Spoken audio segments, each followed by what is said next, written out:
ॐ विश्वान् देव सवितुर्दुरितानि परशु यद्भद्रं तन्नयशु। सर्वमङ्गलमङ्गले शिवे सर्वार्थसाधिके शरण्ये त्र्यम्बके गौरी नारायणी नमोस्तुते। वर्णानाम् अर्थसङ्घानां रसानां छन्दसामपि मङ्गलानां च करतारो वन्दे वाणीविनायकौ।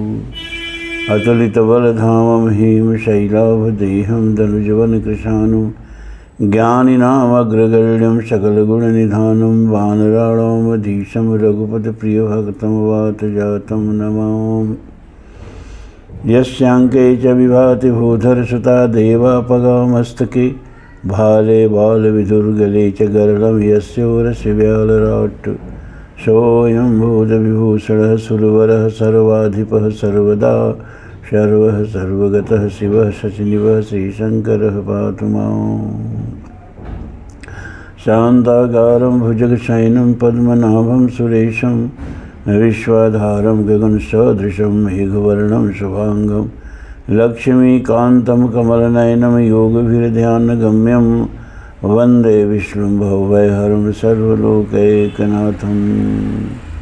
श्रीराम जय जय राम, श्रीराम जय जय राम। धर्म प्राण सत्संग प्रेमी सज्जनों,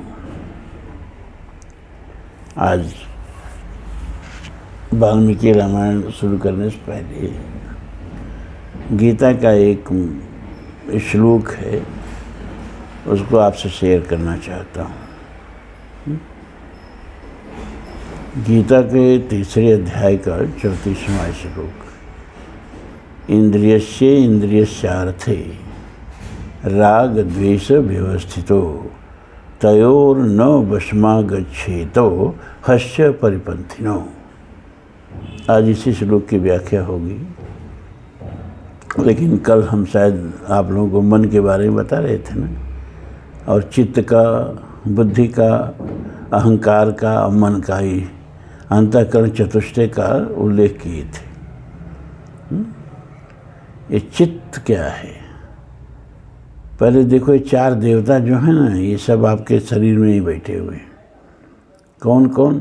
विष्णु भगवान, शंकर भगवान, ब्रह्मा और चंद्रमा।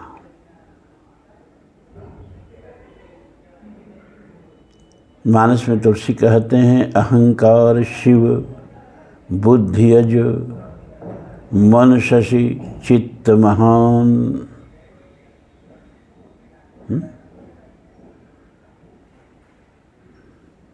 चित्त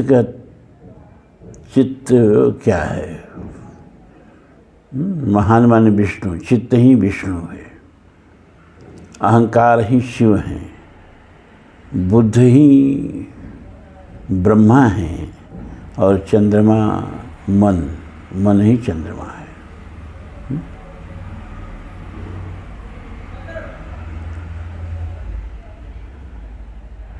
मन को चंद्रमा क्यों कहा? क्योंकि जैसे चंद्रमा घटता बढ़ता रहता है, वैसे ही मन की प्रवृत्ति है।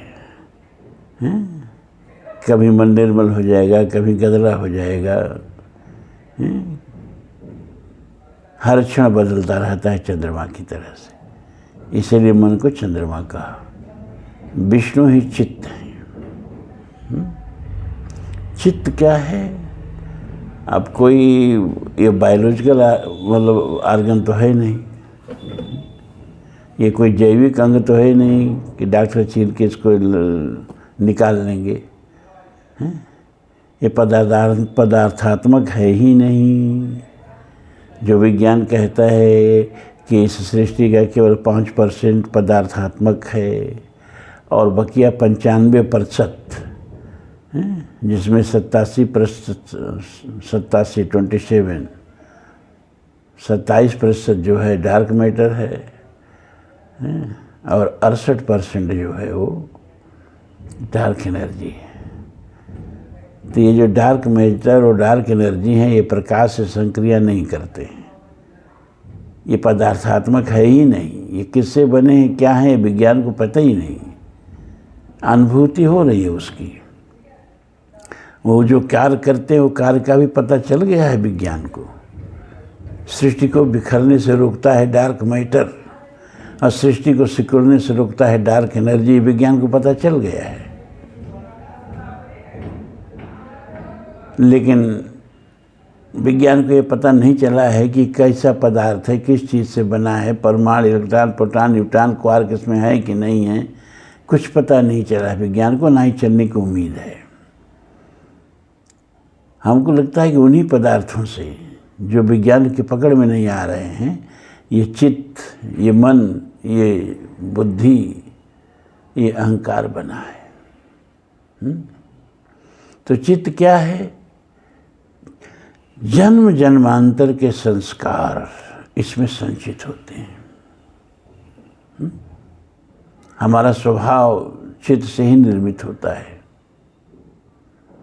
विज्ञान कहेगा कि डीएनए से निर्मित होता है।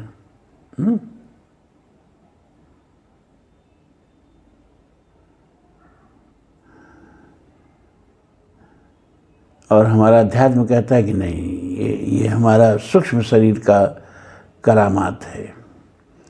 स्थूल शरीर तो ही रह जाता है, लेकिन सूक्ष्म शरीर जो है वह समूचे संस्कारों को समेट करके, जैसे गीता में भगवान कहते हैं ना 15वें अध्याय में, कि जैसे वायु जो है एक स्थान से दूसरे स्थान को जब जाती है तो उस स्थान के सारे गंध को, चाहे सुगंध हो चाहे दुर्गंध हो, लेके दूसरे स्थान को जाती है। उसी तरह से जीवात्मा जब एक शरीर को छोड़ता है तो उस शरीर के सारे संस्कारों को समेट करके दूसरा जन्म धारण करता है। इसीलिए जन्म से ही बच्चे का स्वभाव अलग होता है। हर बच्चे का स्वभाव अलग होता है। क्यों? उसके पूर्व जन्मों के संस्कारों के संचय का परिणाम होता है। तो चित्त हमारा जो है, कोई आर्गन तो है नहीं, कोई अंग तो है ही नहीं, लेकिन उसी सूक्ष्म शरीर का अंग है ये। और सूक्ष्म शरीर जो है वो, ये जो 5% में सारा ब्रह्मांड बना है, उस पदार्थ से नहीं होता है बना। हो सकता है डार्क मैटर से बना हो। तो चित्त में जन्म जन्मांतर के संस्कार संकलित होते हैं, जन्म जन्मांतर के। जैसे समुद्र है और जब उसमें हवा चलती है तो लहरें उठने लगती हैं ना, उसी तरह से उस चित्त में जब बाह्य विषयों का संपर्क होता है तो उसमें से इच्छा रूपी लहरें उठने लगती हैं, वासना रूपी लहरें उठने लगती हैं, मनोकामना रूपी लहरें उठने लगती हैं। उसी को मन कहते हैं। तो चित्त ही विष्णु है, शरीर में ही विष्णु बैठे हैं। मनसस चित्त महान, चित्त माने चित्त, महान माने विष्णु। इस शरीर में ही आपके विष्णु हैं। और बुद्धि भी माने ब्रह्मा भी शरीर में ही बैठे हैं। अहंकार रूपी शिव शरीर में ही बैठे, 3 देव और चंद्रमा भी शरीर में ही बैठे हैं। अपने ही शरीर में यथा ब्रह्मांडे तथा पिंडे।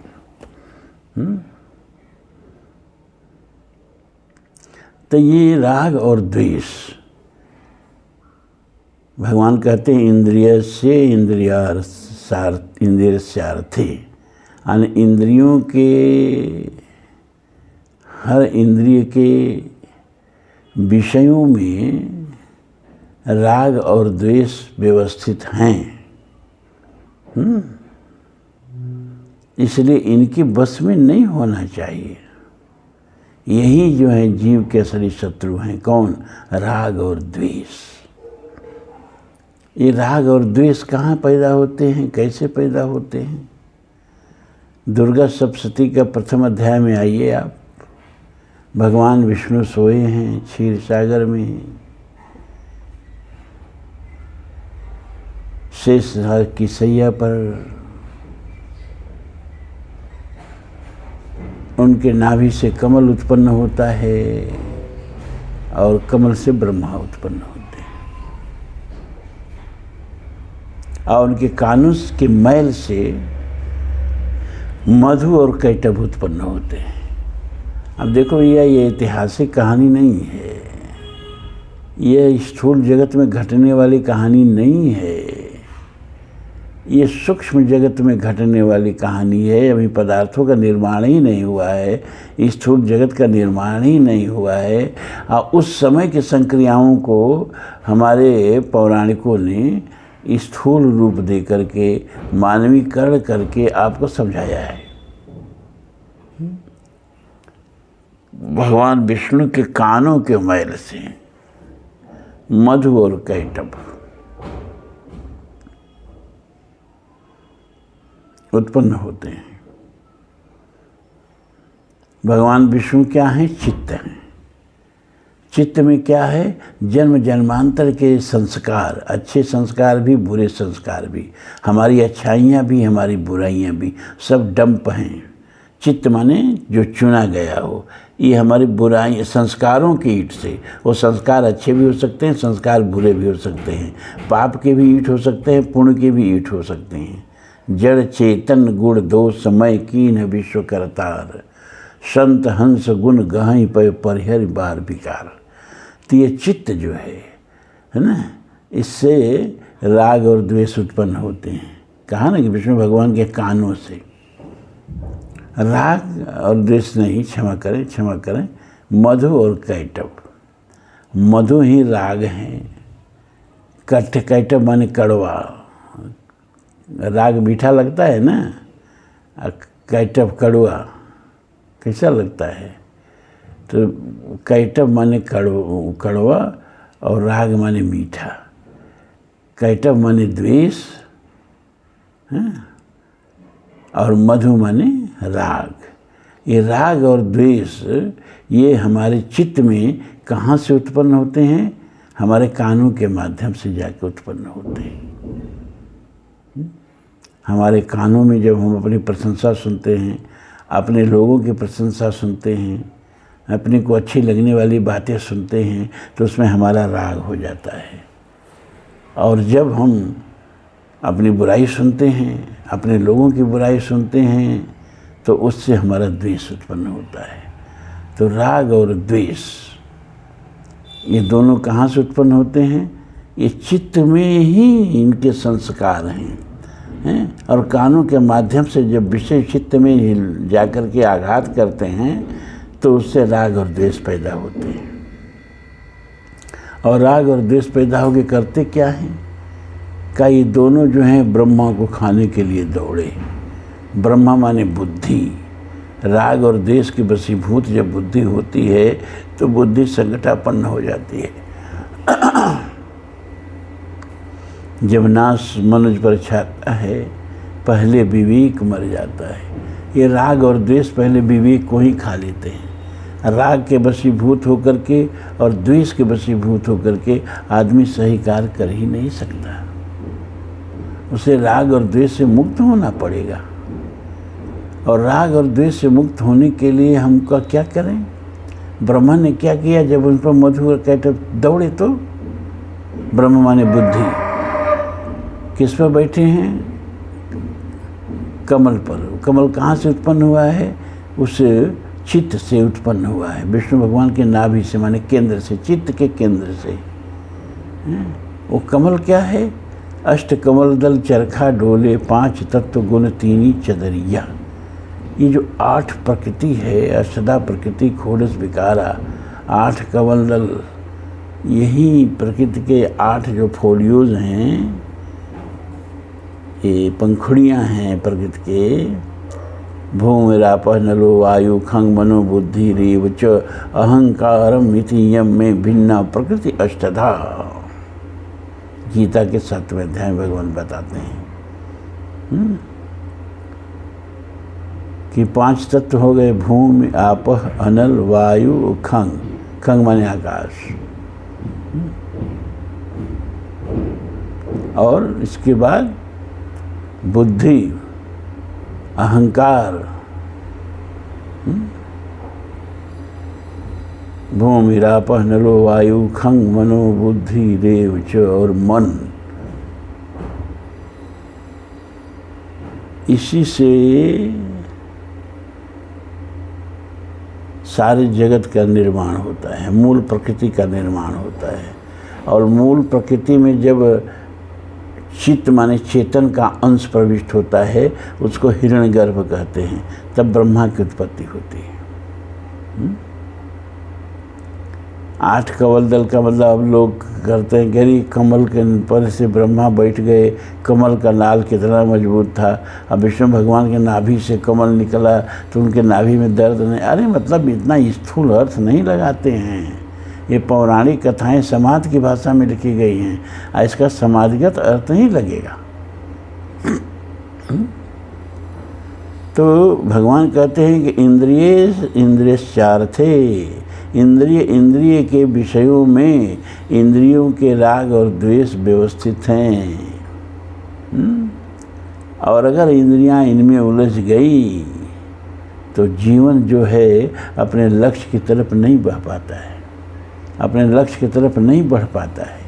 हमने बार बार कहा कि जीवन एक नदी की तरह है।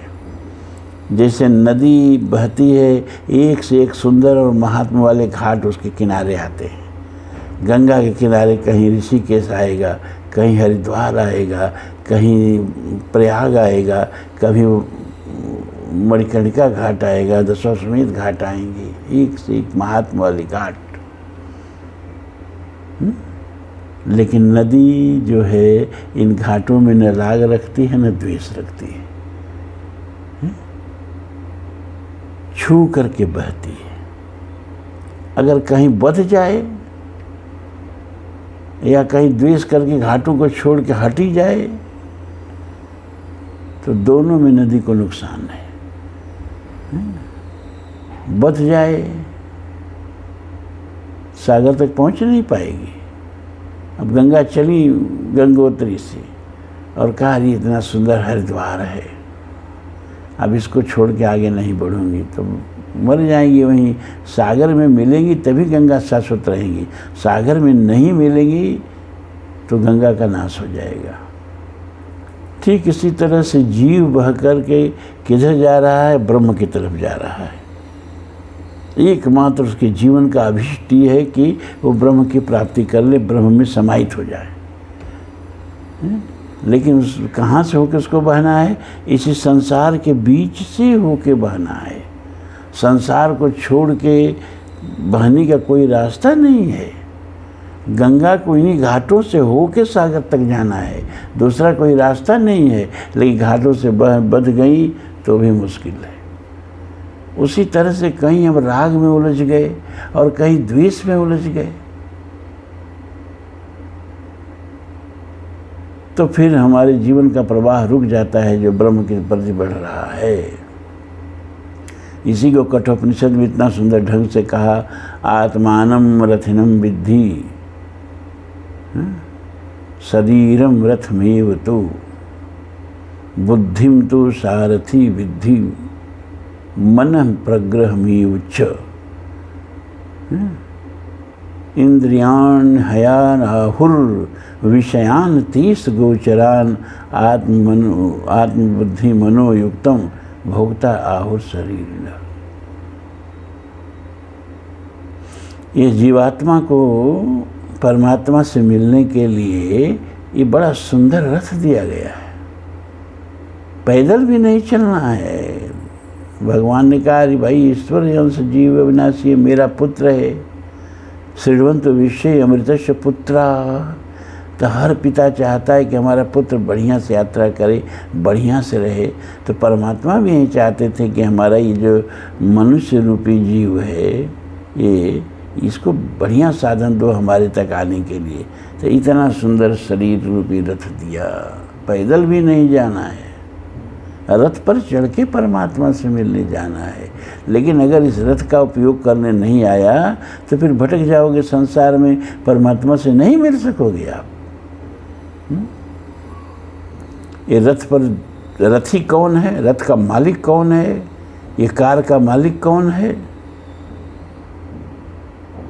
जीव, आत्मानम, आत्मा जीव, ईश्वर अंश जीव अविनाशी, यही इस शरीर का मालिक है। इस शरीर रूपी रथ का मालिक है। और शरीर ही रथ है, शरीर रथ है और आत्मा इस रथ का मालिक है, रथी है। तो ड्राइवर कौन है भैया? सारथी कौन है? का बुद्धि, ये बुद्धि सारथी है। और लगाम, सारथी के हाथ में, ड्राइवर के हाथ में स्टीयरिंग और सारथी के हाथ में लगाम होनी चाहिए ना। ये लगाम कौन है? मन प्रग्रह में उच्च, प्रग्रह माने लगाम, प्रग्रह माने स्टीयरिंग। ये मन ही स्टीयरिंग है, मन ही लगाम है। इंद्रियान हयान आहुल। और अगर रथ को रथ वाले रूपक में ले चलो तो इंद्रियां ही इस रथ के घोड़े हैं। और कार के रूप में समझो तो चारों पहिया इस रथ के घोड़ चक्के हैं। इंद्रियान हयान आहुल। चलना कहाँ है? विषयों से होके ही चलना है। ध्यान रहे, संसार से भागने वाले कभी परमात्मा को नहीं पा सकते। ये तो वेद का घोष है। वेद में 281 ऋषि, 281 ऋषियों के मंत्र वेद में संकलित हैं, चारों वेदों में। और 200 के 281 ऋषि जो हैं वो सब गृहस्थ हैं, बाल बच्चे वाले हैं। एक भी वेद का ऋषि सन्यासी नहीं है। Mind it carefully. अगर आप घर में रह के, गृहस्थी में रह के धर्म से जीवन जीते हो, वेदाध्ययन करते हो, सत्संग करते हो, धर्माचरण करते हो, तो आप वेदों के ऋषि हो। सब सपत्नीक हैं, सब उनके वंश चलते हैं, बाल बच्चे वाले हैं। 281 के 281 ऋषि। और आप कहते हैं रे भाई हम कहाँ, हम लोग बाल बच्चे वाले, घर संसार वाले, हम साधु महात्मा थोड़े हैं। तो आप लोग वेदों के ऋषियों को महात्मा नहीं मानते हो क्या? और जिनको महात्मा मानते हो वेदों के ही जूठन चाटते हैं ना, वेदों के ऋषियों के ही जूठन चाटते हैं। कुछ अपने से दिया नहीं, दिया जो सब गृहस्थों ने। भारतीय संस्कृति में जो भी दिया है, एक भी सन्यासियों ने कुछ नहीं दिया। वेद गृहस्थों ने दिया। चुनौती है, चैलेंज है। 281 के 281 में एक सन्यासी कोई बता दे। वेद के किसी भी ऋषि का जिसके मंत्र वेद में संकलित हैं, सन्यासी बता दे। तो जो हमारे संस्कृति का मूल ग्रंथ है वेद, वो गृहस्थों ने दिया। रामायण किसने दिया? वाल्मीकि बाल बच्चे वाले परिवार वाले हैं ना। जब ऋषियों को बांध दिए और जब ऋषियों ने कहा कि अच्छा भाई तुम जाओ अपने परिवार से पूछ के आओ कि हम जो पाप करते हैं उसमें क्या तुम्हारा भी हिस्सा है, तो अपने परिवार से पूछने जाते हैं, बाल बच्चों से पूछने जाते हैं ना। गृहस्थ ने रामायण दिया, तुलसी ने रामचरितमानस दिया। तुलसी गृहस्थ थे, भागवत कथा कह कह करके पेट भरते थे, पत्नी में अत्यधिक अनुरक्त थे। एक पुत्र भी था बेचारा, साल भर का होकर मर गया। तो रामायण गृहस्थ ने दिया, रामचरितमानस गृहस्थ ने दिया। और वेदव्यास जिनके पुत्र सुखदेव, जिन्होंने 18 पुराण दिए, 18 उपपुराण दिए, महाभारत दिए, गीता दिए, वेद के 4 विभाग किए, ब्रह्मसूत्र दिए। गृहस्थ।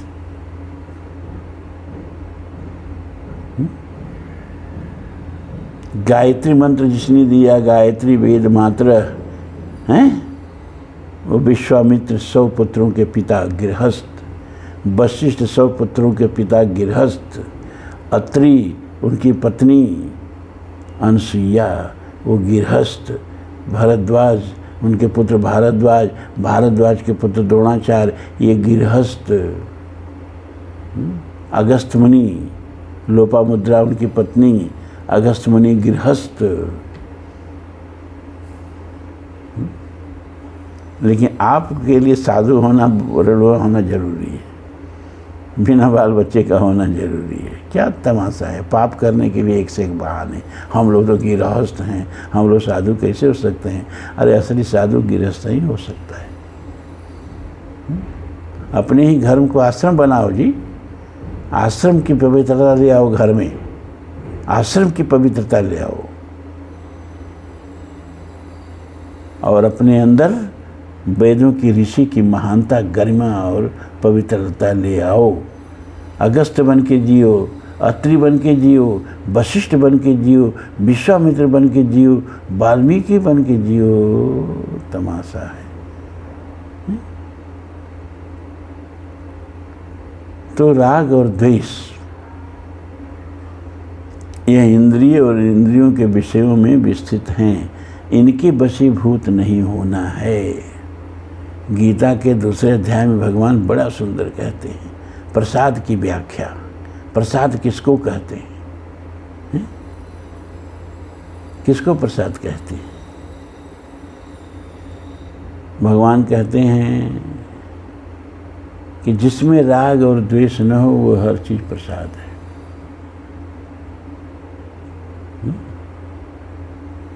राग द्वेष वियुक्तेस्तु विषयान इंद्रियश्चरन् आत्मवत्सर विधेय आत्मा प्रसादम मदिगच्छति।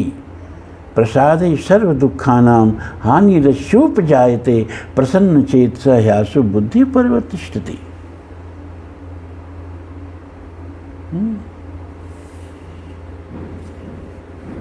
राग और द्वेष से विमुक्त जो भी चीज़ हो गई। सत्यनारायण स्वामी की कथा करवाते थे पहले हैं, अब तो सब जगह भागवत होता है। चलो भागवत है सही, जो भी हो। तो ठाकुर जी को जब सत्यनारायण स्वामी की कथा होती थी तो पहले 5 पूड़ी, थोड़ा हलवा, थोड़ा चूरन पंडित जी लोग निकाल के चढ़ा लेते थे। और फिर जब कथा हो जाती थी तो उसी को तोड़ करके और सब प्रसाद में मिला देते थे, सब प्रसाद हो जाता था। तो वो पूरी प्रसाद कब हो गया, कैसे हो गया, क्यों हो गया? वो थोड़ा सा चूरन, थोड़ा सा हलवा प्रसाद क्यों हो गया, कैसे हो गया, कब हो गया? अरे भाई, जब घर से हम ले आए तो हमारा पूड़ी थी, हमारा हलवा था, हमारा चूरन था, लेकिन अब ठाकुर जी को चला दिए। त्वदीयं वस्तु गोविंदम तुभ्यमेव समर्पये।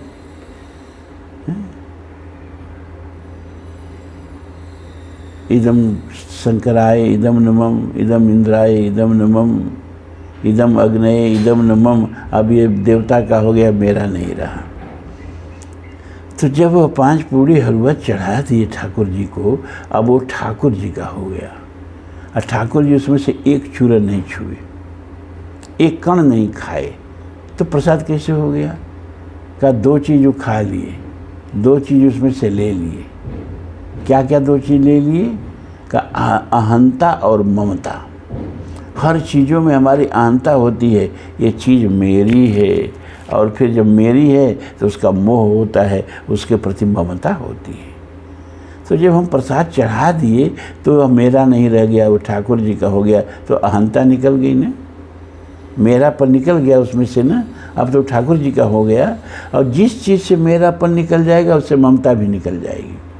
और जिस चीज़ से मेरापन और ममता यानी अहंकार, मान्यता, अहंता और ममता जिस चीज़ से निकल गई वो चीज़ आपको दुख नहीं दे सकती। ईश्वर के अस्तित्व पर लोग प्रश्न उठाते हैं, है ना? ईश्वर है तो इतना दुख संसार में क्यों पैदा किया है?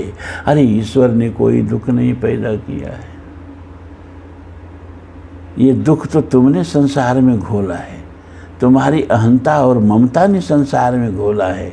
अच्छा, मृत्यु दुख है, अकाल मृत्यु भी दुख है, हैं? किसी का बेटा मरा जा रहा है, आप सड़क पर किसी होटल में बैठे हो, सड़क से अर्थी जा रही है, किसी ने बताया हाँ देखिए लड़का कम उम्र में चला जा रहा है, मर गया। संस्कारी लोग होते हैं तो थोड़ा प्रणाम कर लेते हैं उस अर्थी को, फिर भोजन करने लगते हैं। उस लड़के के 100 से कोई न दुख ही नहीं हुआ, कोई एक संस्कार था, उसको प्रणाम कर लिए, क्योंकि उसमें अहंता और ममता नहीं है। वो मेरा पुत्र है, ये अहंता नहीं है, और जब अहंता नहीं है तो ममता नहीं है। लेकिन किसी ने कहा अरे आपको बार बार फ़ोन लगा रहे थे, मिल ही नहीं रहा था, ये तो आपका ही बच्चा जा रहा है। अब निवाला गले के नीचे जाएगा।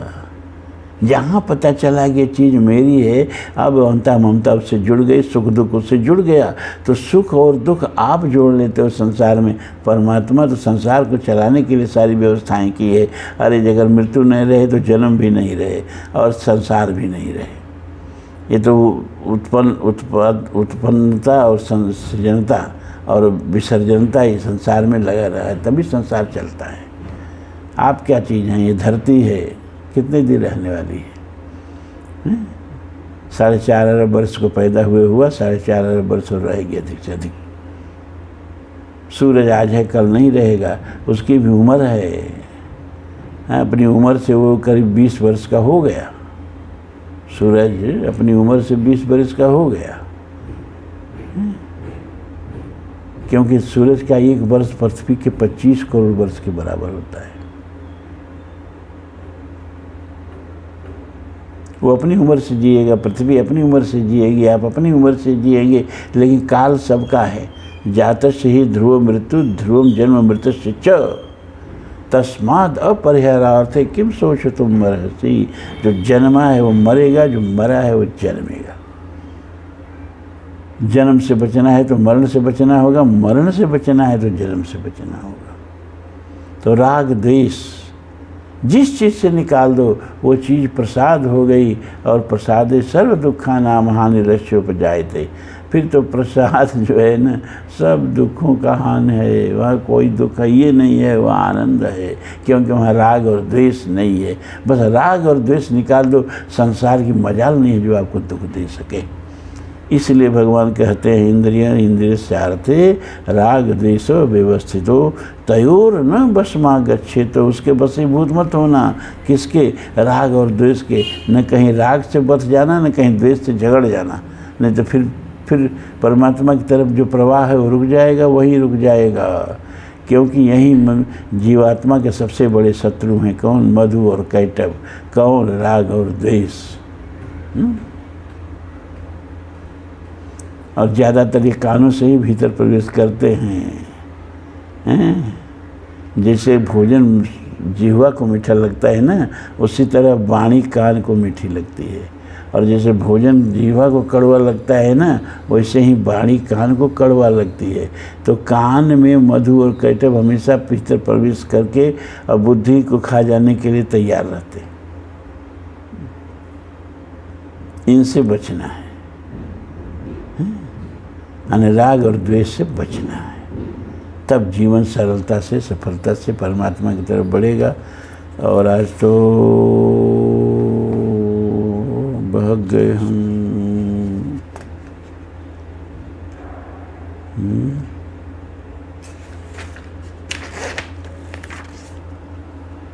33 मिनट हो गया, 10 मिनट आप लोग दे दें, एक सर ख़त्म कर दें। ततः प्रागुतरां गत्वा रामं सौमित्रिणां सह विश्वामित्रं पुरस्कृत्यं यज्ञवाटमुपागत। तदनंतर लक्ष्मण सहित श्री राम विश्वामित्र जी को आगे करके महर्षि गौतम के आश्रम से ईशान कोण की ओर चले और मिथिला नरेश के यज्ञ मंडप में जा पहुँचे।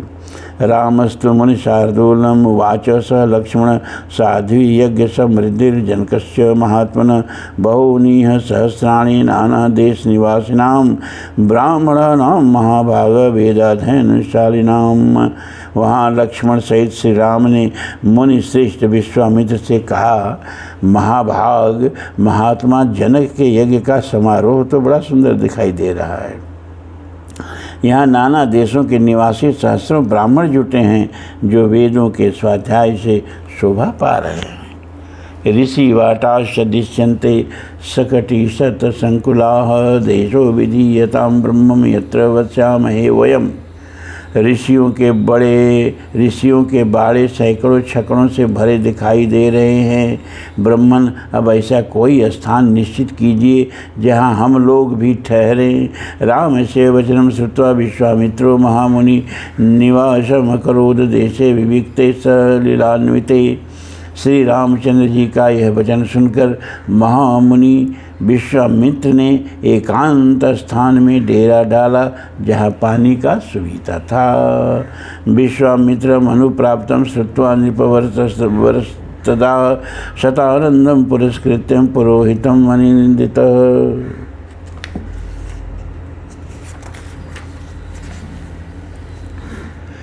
अनिंद माने उत्तम आचार विचार वाले नृपश्रेष्ठ महाराज जनक ने जब सुना कि विश्वामित्र जी पधारे हैं, तब वे तुरंत अपने पुरोहित शतानंद को आगे करके विनीत भाव से उनका स्वागत करने के लिए चल दिए।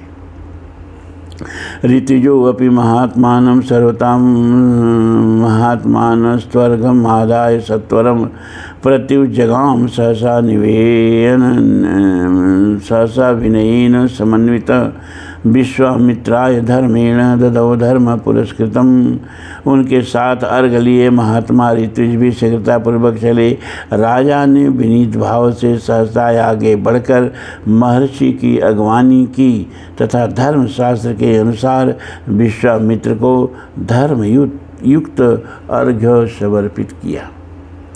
प्रतिगृह्य तु तां पूजां जनकस्य महात्मनः प्रपच्छ कुशलं राज्ञो यज्ञस्य च निरामयम्।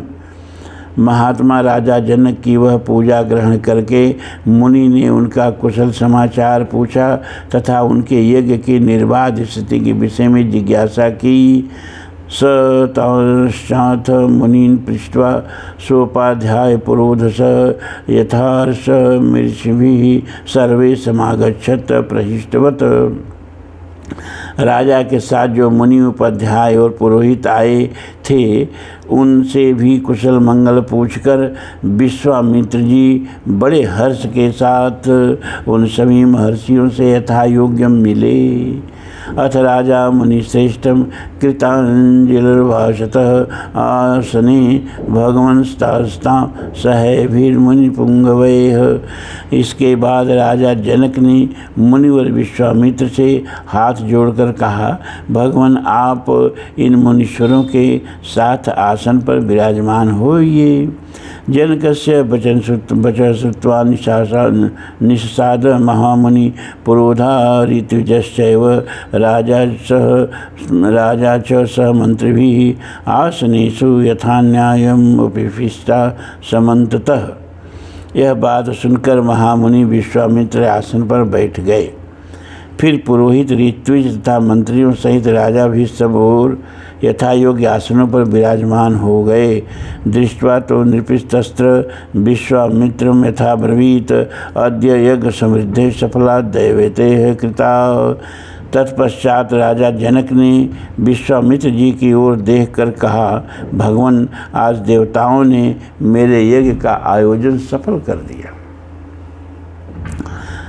अद्य यज्ञ फलं प्राप्तं भगवद दर्शनान्मया धन्यो अस्य अनुगृहीतो अस्मि यस्य मे मुनिपुंगव यज्ञोपसदनं ब्रह्मं प्राप्तोऽसि मुनिभिर्सह। आज पूज्य चरणों के दर्शन से मैंने यज्ञ का फल पा लिया। ब्रह्मन आप मुनियों में श्रेष्ठ हैं। आपने इतने महर्षियों के साथ मेरे यज्ञ मंडप में पदार्पण किया, इससे मैं धन्य हो गया।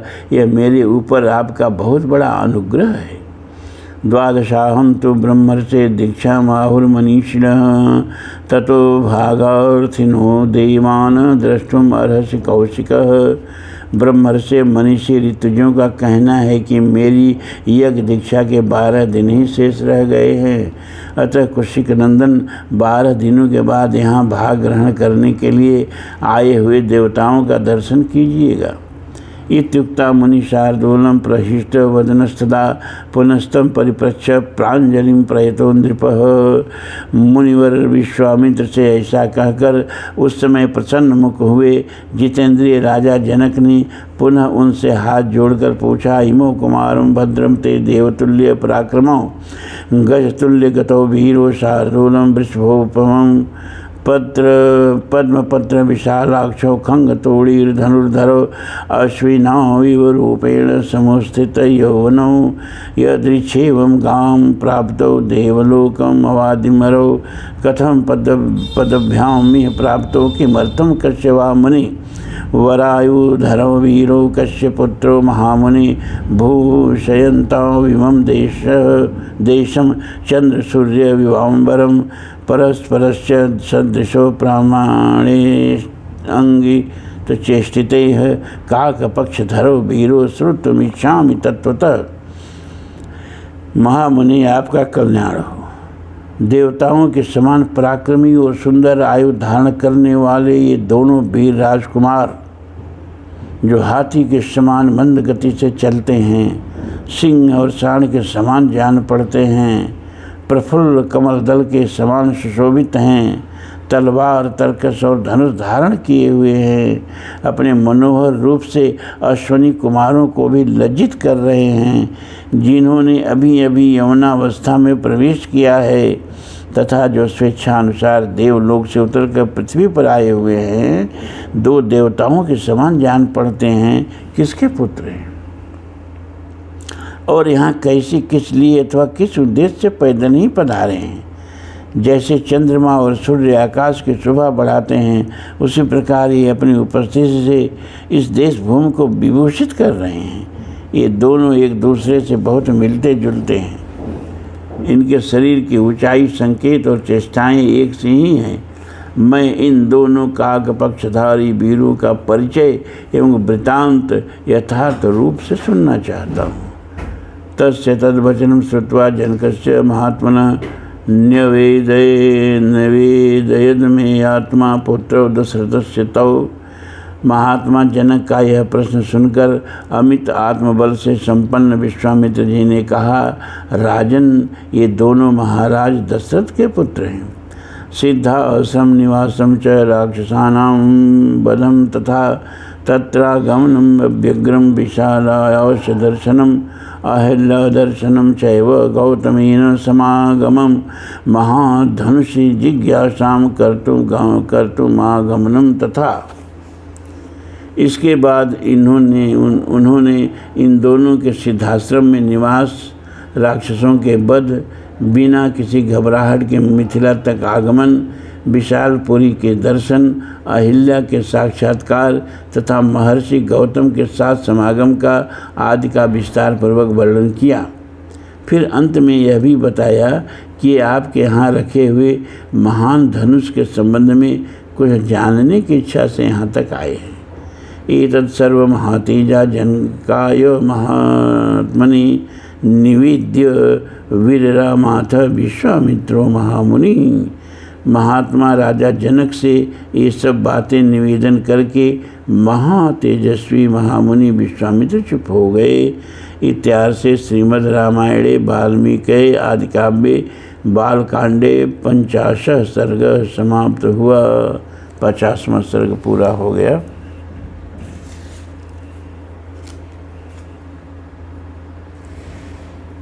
ओम पूर्णमदः पूर्णमिदं पूर्णात् पूर्णमुदच्यते पूर्णस्य पूर्णमादाय पूर्णमेवावशिष्यते। सर्वे भवन्तु सुखिनः, सर्वे सन्तु निरामयाः, सर्वे भद्राणि पश्यन्तु, माँ कश्चित् दुःखभाग् भवेत्। असतो मा सद्गमय, तमसो मा ज्योतिर्गमय, मृत्योर्मा अमृतं गमय। ओम शांति शांति शांति। धर्म की जय हो, अधर्म का नाश हो, प्राणियों में सद्भावना हो, विश्व का कल्याण हो। ओम हर हर महादेव।